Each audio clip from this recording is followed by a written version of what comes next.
जय मसीह की।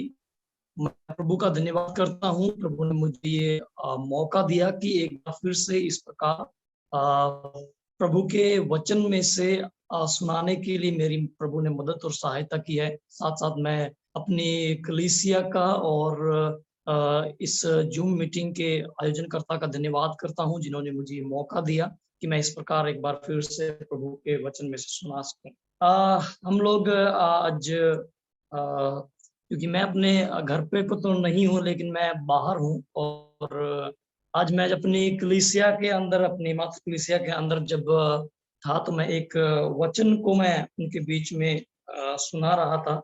उसी वचन को मैं थोड़ा और आगे से, क्योंकि कुछ भाई लोग जुड़े थे, और उसी वचन को मैं थोड़ा सा आगे लेके जाना चाहूंगा, और कुछ एक संत लोगों के जीवन के द्वारा प्रभु की महिमा किस प्रकार से होती है, उस विषय के ऊपर हम थोड़े से बातों के विषय में चर्चा करेंगे। और हम जानने की कोशिश करेंगे कि मसीही जब हमें बुलाते हैं, या जिस प्रकार पौलुस कहता है कि मुझे मसीह ने पकड़ लिया है, तो जब मसीह हमें पकड़ता है तो वो किस कार्य के लिए और क्यों वो हमें पकड़ता है, इन बातों के विषय के ऊपर हम लोग थोड़े से चर्चा करेंगे। और हम बड़ी ही दो सुपरिचित जो आयतें हैं, उन आयतों से आज के इस मनन को हम जारी करेंगे। कृपया करके आप मेरे साथ में निकालिए सर्वप्रथम यूहन्ना रचित सुसमाचार उसके 3 अध्याय की आप 30वीं आयत हम लोग पढ़ेंगे। यूहन्ना रचित सुसमाचार की 3रे अध्याय की 30वीं आयत। और इस प्रकार से लिखा हुआ है, अवश्य है, आप लिखा है, अवश्य है कि वह बढ़े और मैं घटूं। और मैं जब इस बात को मैं पढ़ रहा था, तो मैं आज अपनी कलीसिया के अंदर कुछ बातों को इस विषय के ऊपर जब हम लोग चर्चा कर रहे थे, तो यहाँ पर एक जो मुख्य जो बात हम देखते हैं, ये एक जो व्यक्ति इस बात को कह रहा है, मैं एक बार फिर से आपके सामने इस वचन को पढ़ना चाहूंगा। और वहां पर इस प्रकार से लिखा है, वहां पर लिखा है यूहन्ना बपतिस्मा देने वाला इस प्रकार कहता है, अवश्य है कि वह बढ़े और मैं घटूं। ये एक जो बात कही गई है, ये परमेश्वर के दास की एक व्यक्तिगत जो निर्णय है, उसके विषय में हमें बताता है।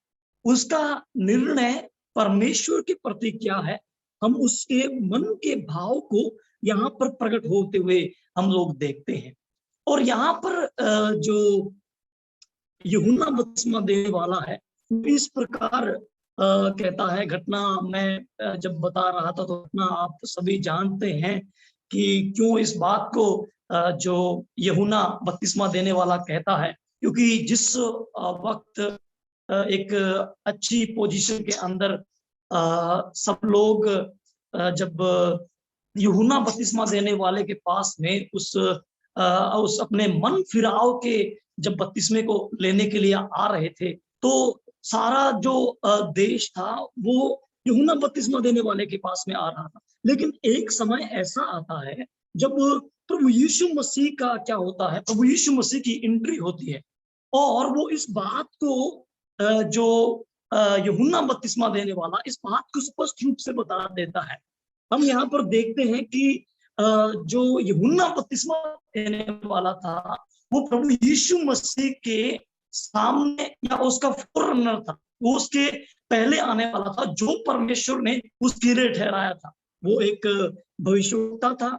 और हम इसके विषय में के पाठ में हम इसके बारे में भविष्यवाणी पढ़ सकते हैं कि हम एक आवाज को हम सुनते हैं कि परमेश्वर के लिए क्या करो, मार्ग तैयार करो, सीधी सड़कें करो। हम उस बात को पढ़ते हैं और वो यूहन्ना के जीवन में पूरी होते हुए देखते हैं। यहाँ तक सब कुछ ठीक चलता है, और जब सब लोग जब यूहन्ना बपतिस्मा देने वाले के पास में अपने मन फिराव के लिए, उस प्रायश्चित के लिए जब बपतिस्मा लेने के लिए आते हैं, तो एक समय ऐसा आता है जब प्रभु यीशु मसीह की एंट्री होती है, और उसके बाद में सब कुछ क्या होता है, सब कुछ धीरे धीरे धीरे धीरे कम होता चला जाता है। यहाँ पर हम देखते हैं कि यूहन्ना बपतिस्मा देने वाले के चेले आते हैं और वो सुनते हैं कि यीशु मसीह भी क्या करते हैं, यीशु मसीह भी बपतिस्मा देते हैं और ये लोग प्रभु यीशु मसीह से मिले हैं, यीशु मसीह को उन्होंने देखा है। और अब वो उससे मिलने के बाद में, यीशु मसीह के साथ मिलने के बाद में वो जान लेते हैं कि जो लोग हमारे पास में बड़ी तादाद में आते थे, आज वो लोग क्या है, पास में नहीं आ रहे हैं।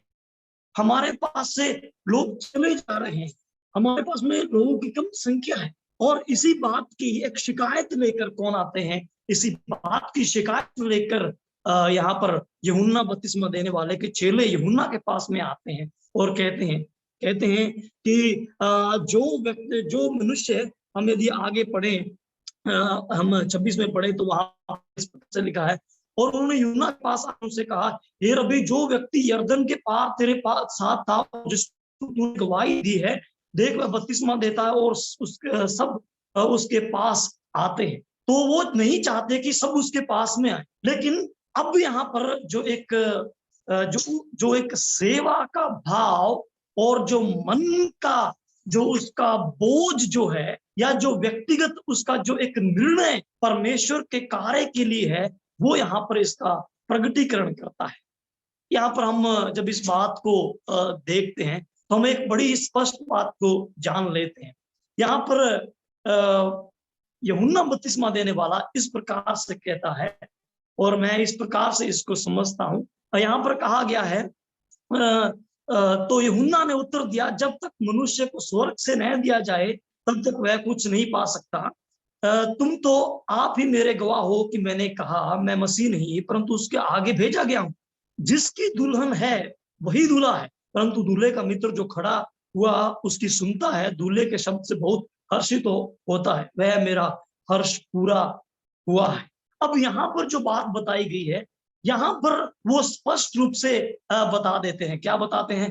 कि दुल्हन को तैयार करने के लिए, या जो दूल्हा है जो आने वाला था और जो आ चुका है, उस दूल्हे को, वो जो दूल्हा है उसकी दुल्हन को मैं उसके लिए तैयार करने आया हूं, मैं तो सिर्फ उसका एक मित्र हूं।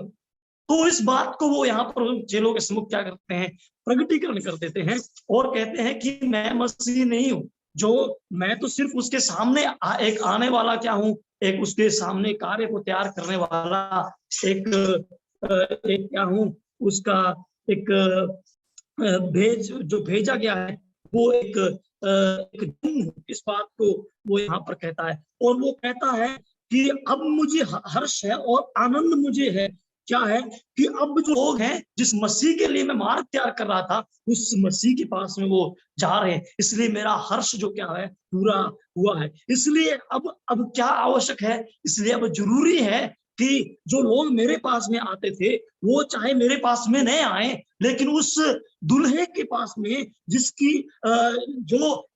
दुल्हन है, वो उस दुल्हे के पास में जाए, उस आनंद को वो महसूस करता है। अब वो एक बात कहता है, वो क्या कहता है, अवश्य है कि वो बढ़े और मैं घटूं।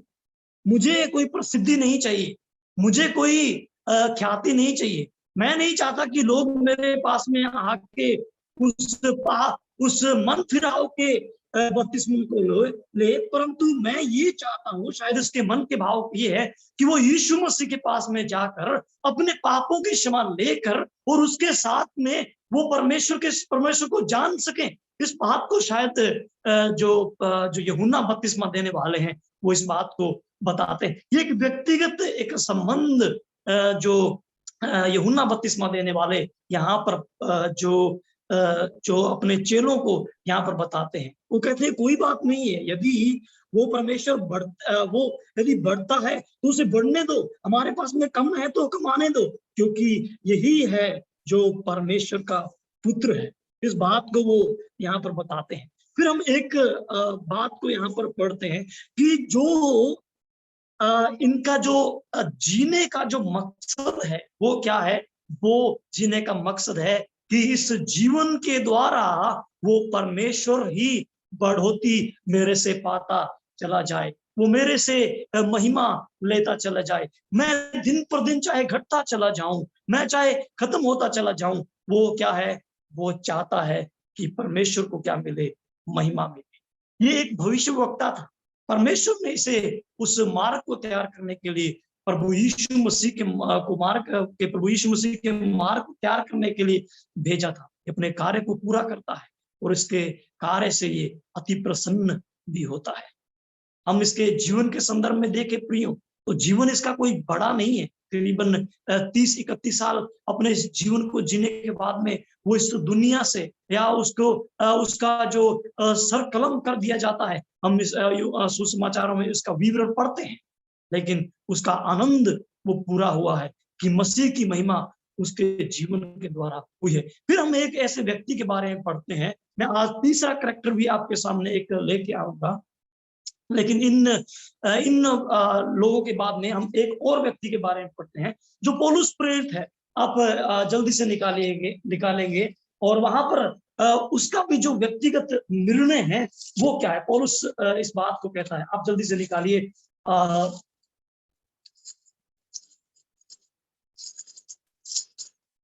फिलिपियों की पत्री और उसका पहला अध्याय, फिलिपियों की पत्री पहला अध्याय और उसकी 21वीं आयत में इस प्रकार से लिखा हुआ है। और क्या कहते हैं पौलुस प्रेरित, कहते हैं क्योंकि मेरे लिए जीवित रहना मसीह है और मर जाना लाभ है। यहाँ पर हम पौलुस प्रेरित के उस मन की इच्छा को भी देखते हैं और यहाँ पर एक दो अवस्था को यहाँ पर बताए गए हैं। एक क्या है, एक जीवित रहते हुए उस अवस्था को बताया गया है और एक मरने के बाद की अवस्था को बताया गया है। और इन दोनों अवस्थाओं के अंदर कुछ आगे जाने को बताया गया है। यदि वो क्या है, वो जीवित रहना चाहता है तो जीवित रह के उसको क्या करना है, यदि वो मर जाना चाहता है तो मरने के बाद में उसे क्या प्राप्त होगा, इस बात के विषय में पौलुस प्रेरित यहाँ पर कहते हैं इसका व्यक्तिगत निर्णय जो क्या है वो क्या है, क्योंकि मेरे लिए जीवित रहना मसीह है। अब इस व्यक्ति के बारे में जरा सोच के देखिए। हम जब मैं इसके विषय में पढ़ता हूं तो वास्तव में इस जैसा इंसान शायद हम इस नए नियम के अंदर पाते नहीं है। कितनी बार इसने सजा को सहा, कितनी बार इसके ऊपर ताड़ना पड़ी, दुख को सहा, मृत्यु के बिल्कुल करीब था, लेकिन फिर भी इसका जो उद्देश्य है वो क्या है, मसीह मेरे से महिमा पाए, मेरे जीवन से मसीह महिमा पाए। इतने दुखों को, इतने संकटों को इसने क्या कर लिया, सहने के बाद में भी जो व्यक्तिगत इसका जो निर्णय है, जो इसका कमिटमेंट है वो क्या है, मेरे लिए यदि मैं जीवित हूं तो मसीह ही मेरे लिए महिमा है, महिमा का कारण है। यहाँ पर हम पढ़ते हैं, यदि हम इस बात को जब हम देखते हैं तो यहाँ पर इस प्रकार से हम पहली अवस्था के संदर्भ में पढ़ते हैं। और पहली अवस्था क्या है, क्योंकि मेरे लिए क्या है, मेरे लिए जीवित रहना मसीह, अर्थात मेरा जो जीवन है वो क्या है, मेरा जीवन ही मसीह है, मेरा जीवन ही मसीह है। हम इसको बड़े यदि हम थोड़ा और यदि गहराई के अंदर जाएं तो पौलुस प्रेरित जब हम कुलुसियों की पत्री में पढ़ते हैं तो वहां पर इस प्रकार से लिखा है, 3 अध्याय कुलुसियों की पत्री, उसका 3 अध्याय आप मेरे साथ में यदि निकालेंगे तो वहां पर इस प्रकार से लिखा हुआ है। कुलुसियों की पत्री, कोई भाई मेरे लिए पढ़ देंगे तो अच्छा हुआ। कुलुसियों की पत्री उसके 3 अध्याय की तीसरी आयत मेरे लिए पढ़ देंगे। 3 अध्याय उसकी तीसरी आयत, कुलुसियों की पत्री 3 अध्याय तीसरी आयत। क्योंकि तुम तो मर गए और तुम्हारा जीवन मसीह के साथ परमेश्वर में छिपा हुआ है।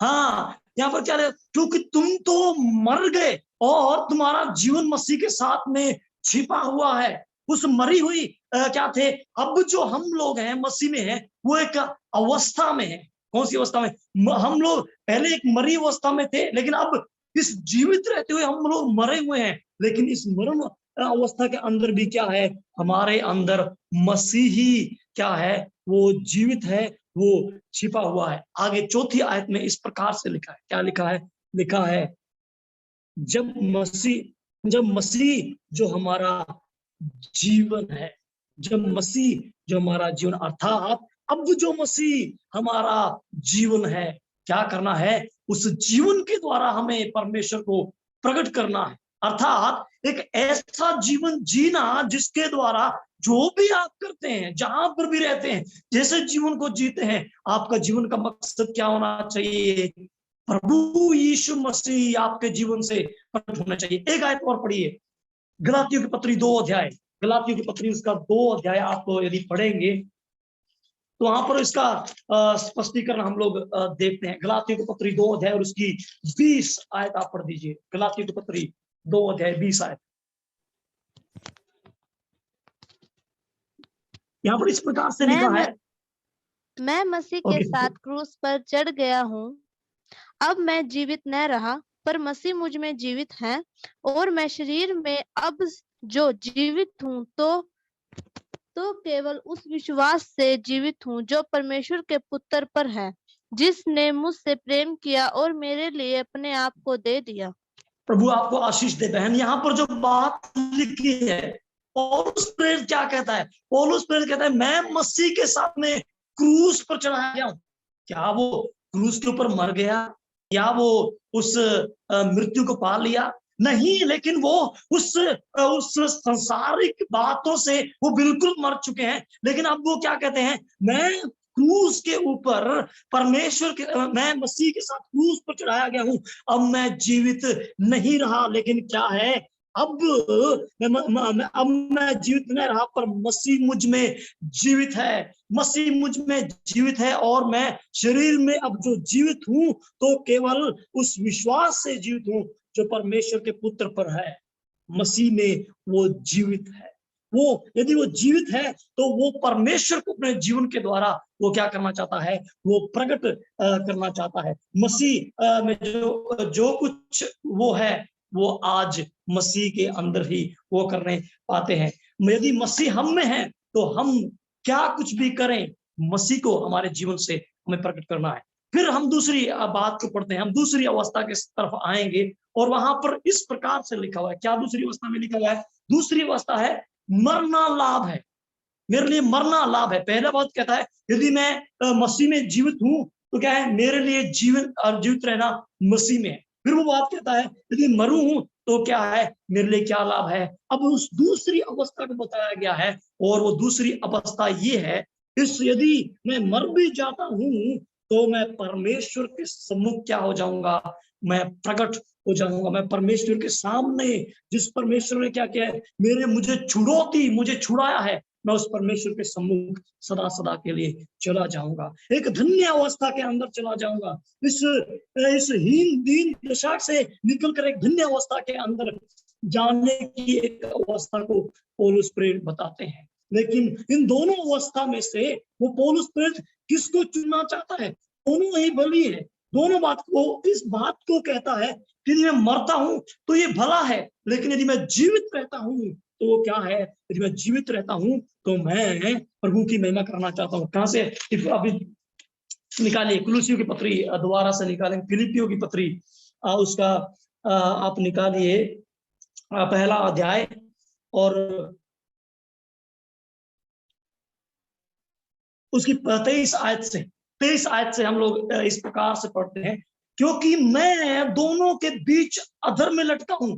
जी तो चाहता है कि कूच करके मसीह के पास जा रहा हूं, क्योंकि वह बहुत ही अच्छा है, परंतु शरीर में रहना तुम्हारे कारण और भी आवश्यक है।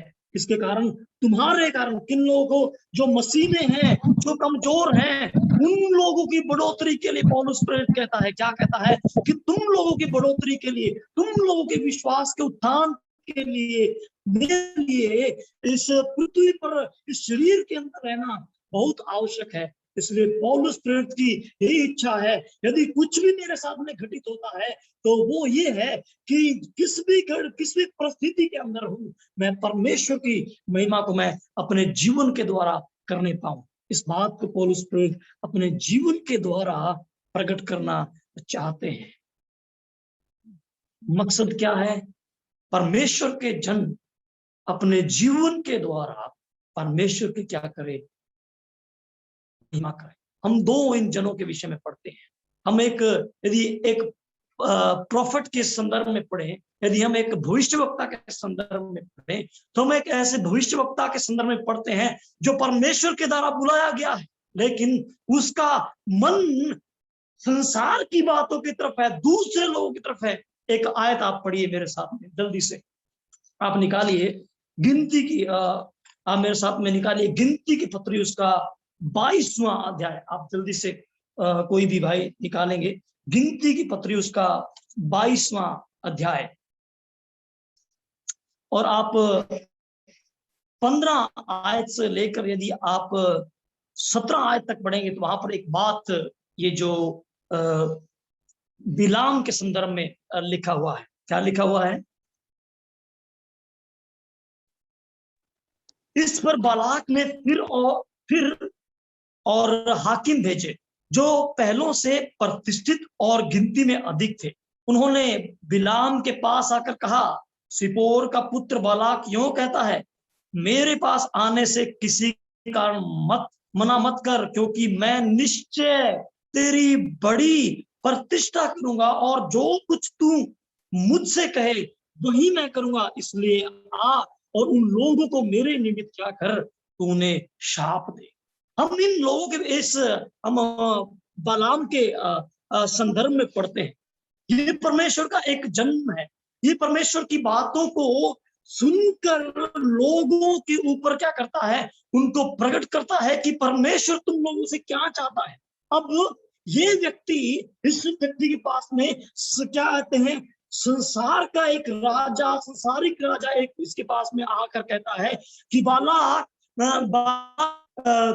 बिलाम क्या कर, मैं तेरे लिए ये कुछ करूंगा और तू मेरे लिए ये कुछ कर दे। और हम देखते हैं कि ये व्यक्ति जो एक भविष्यवक्ता है, ये चला जाता है और इसके हम नाश के संदर्भ में आगे यदि हम पढ़े तो ये तलवार से मारा जाता है। इसका उद्देश्य क्या है, इसका मकसद क्या है? ये अपने जीवन के अंदर उस बात को रखता है, किस बात को, कि वो प्रतिष्ठा पाए। उस प्रतिष्ठा की उस चाह को वो अपने जीवन के अंदर चाहता है। लेकिन परमेश्वर क्या चाहते हैं? जो परमेश्वर को प्रतिष्ठा देते हैं, परमेश्वर उन्हें प्रतिष्ठित करता है। प्रियो, यहाँ पर हम बालाक के संबंध में देखते हैं, ये उन लोगों के संदर्भ में आया। जब हम यूहन्ना बपतिस्मा देने वाले के संदर्भ में पूछते हैं, उसके चेले उसके पास में आकर कहते हैं, हे स्वामी, हे हमारे गुरु, तुम्हारे से ज्यादा क्या है? उसके पास में लोग आते हैं,